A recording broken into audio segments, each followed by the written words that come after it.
Audio Jungle.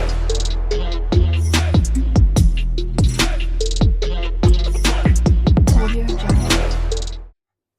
Hello friend, welcome back to my channel. তোমরা সবাই কেমন আছো? আশা করি তোমরা সবাই ভালোই আছো। তো তোমাদের সাথে আমি একটা স্ন্যাক্স রেসিপি শেয়ার করব। আর কি স্ন্যাক রেসিপি সেটা তো তোমরা বুঝেই গেছো টাইটেল থাম্বনেলে। তবুও আমি একবার তোমাদেরকে বলে দিই। তো আমি এখন বানাবো সয়াবিনের স্ন্যাক্স, বানাবো একটা সয়াবিনের পকোড়া। তো আমি সয়াবিনের পকোড়া তো অনেক রকম অনেক ধরনেরই হয়। তো আমি কি ধরনের কি কি জিনিস দিয়ে সয়াবিনের পকোড়াটা বানাচ্ছি তোমরা দেখতে থাকো। যেহেতু এখন শীতকাল, আর শীতকালে সন্ধ্যাবেলা গরম গরম চা থাকবে আর পকোড়া থাকবে। সকালের থেকে কিন্তু সন্ধ্যাবেলা হচ্ছে গরম গরম 1 কাপ চা আর হচ্ছে সাথে পকোড়া থাকলে তো সেই মজা চলেই আসবে এই শীতকালে, গরমকালের থেকেও। তো চলো পকোড়াটা রেডি করা যাক। তো চলো, এই যে দেখো সয়াবিনের পকোড়া বানাবো। এই যে এখানে আমি নিয়ে নিয়েছি সয়াবিন, আর হচ্ছে সয়াবিনগুলোকে আমি আগে থেকেই ভিজিয়ে নিয়েছিলাম। তো এই যে দেখো সয়াবিনগুলো কিন্তু এই যে জলটা বেরাচ্ছে এখন হালকা হালকা। তো সয়াবিনটা আমি ভিজিয়ে নিয়েছিলাম। তো চলো এবারে আমি রেডি করি। এই যে দেখো সয়াবিনের স্ন্যাক্স বলো বা পকোড়া বলো বানাতে আমি এখানে দই নিয়ে নিয়েছি, অনেকটা পরিমাণেই দইটা নিয়েছি। এরপরে আমি কিছু এখানে মশলা অ্যাড করব। কি মশলা অ্যাড করব?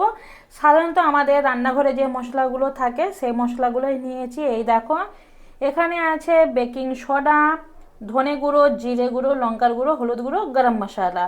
নুনটা আমি এখনো পর্যন্ত দিইনি, নুনটা একটু পরে দেবো।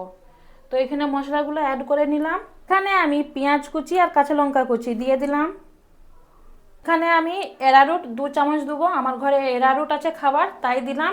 আর তোমরা হচ্ছে এতে এখানে কর্নফ্লাওয়ার অ্যাড করে নিতে পারো যার যার ঘরে আছে। তো এখানে কর্নফ্লাওয়ার দিলাম না, এরারুট দিলাম। এবারে এখানে আমি 2 চামচ বেসন দিয়ে দিলাম। এবারে আমি এখানে পরিমাণ মতো নুন দিয়ে দিলাম। এবারে আমি এর মধ্যে কিছু কিছু করে সয়াবিন দেবো, দিয়ে মাখাবো। একবারে সব সয়াবিনটা আমি দেবো না, এখানে এখানে আমি অর্ধেকটা পরিমাণে সয়াবিন দিয়ে দিলাম। চলো এবারে আমি এটা মাখিয়ে নিই।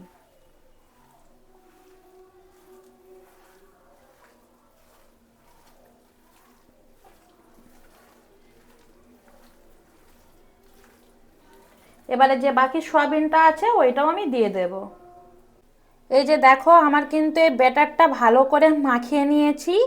আর এখানে আমাকে এখনো 1 চামচের মতো বেসন দিতে হয়েছিল। তো ভালো করে আমার মাখানো হয়ে গেছে। এবারে আমি এটাকে আধা ঘন্টা রেস্টে রেখে দেব, তাহলে ভালোভাবে জিনিসটা ফুলে উঠবে। তো চলো ঢাকা চাপা দিয়ে দিই আধা ঘন্টার জন্য। এটা আধ ঘন্টা রেস্ট নেওয়া হয়ে গেছে। দেখো এবারে এতে না আমি একটা জিনিস অ্যাড করব, তখন আমি অ্যাড করতে ভুলে গিয়েছিলাম বলতে পারো। তো আমি এখন তাই অ্যাড করছি। এখানে আমি সামান্য পরিমাণে দেখো এই আদা রসুনের পেস্ট দিয়ে দেব। এবারে এটাকে আমি মাখিয়ে নেব, মাখালেই হয়ে যাবে। এটা দেখো আমার কিন্তু ভালোভাবে মাখানো হয়ে গেছে। চলো এবার তেলটা গরম বসিয়ে দিই। তেলটা গরম হয়ে গেছে। আর আমি কিন্তু এটা বানাচ্ছি, এটা কিন্তু লোহার কড়া তাই এরকম মনে হচ্ছে। আর এই কড়াটাতে তেলটা এরকম দেখে ভাবনি যে নোংরা তেলটা। তেলটা আসলে কি বলতো, আমি এই তেলটা দিয়েই একটা রেসিপি বানিয়েছিলাম গোলাপ জামুন। সেই রেসিপিটা হয়তো তোমরা দেখে নিয়েছো, আর যারা এখনো দেখোনি সেই রেসিপিটা দেখে নাও। তো তাই আলাদাভাবে আর তেল দিলাম না, এই তেলেই বানাচ্ছি। আর তেলটা আমার গরম হয়ে গেছে, এবারে সয়াবিন গুলোকে ছেড়ে দেব।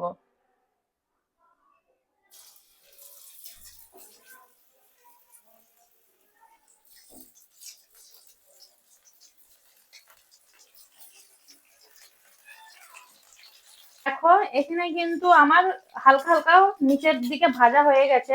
এবারে হালকা হালকা করে এগুলো চালাতে থাকবো, নাহলে এক পাশটা হবে আর এক পাশটা হবে না। এ দেখো উল্টিয়ে দেবো আগে।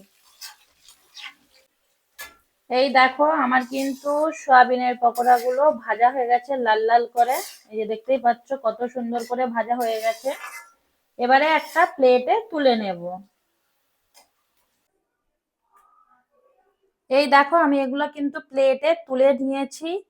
এবারে এখনো বাকি যেগুলো আছে সেগুলো হচ্ছে ভাজতে দিয়ে দেবো।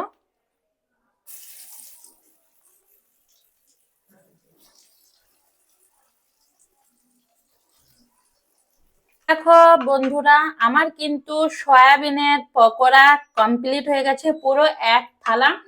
তবু আমি কিছুটা রেখে দিয়েছি, ওইটা আমি পরে বানাবো বলে। তো এখন তো এক প্লেট পুরো বানিয়ে ফেলেছি। আর তার সাথে দেখো টমেটো সস আছে।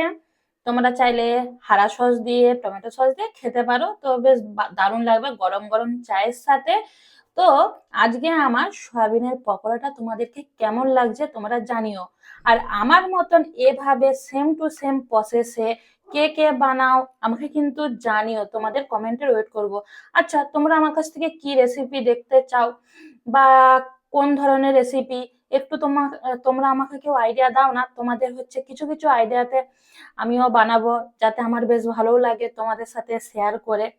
তো চলো আজকে রেসিপিটা এইটুকুনি। তোমাদেরকে যদি রেসিপিটা ভালো লেগে থাকে একটা লাইক কমেন্ট শেয়ার করে দিও। তোমাদের সাথে আবার দেখা হবে কোনো একটা ভিডিওর সাথে। তো চলো টাটা বাই।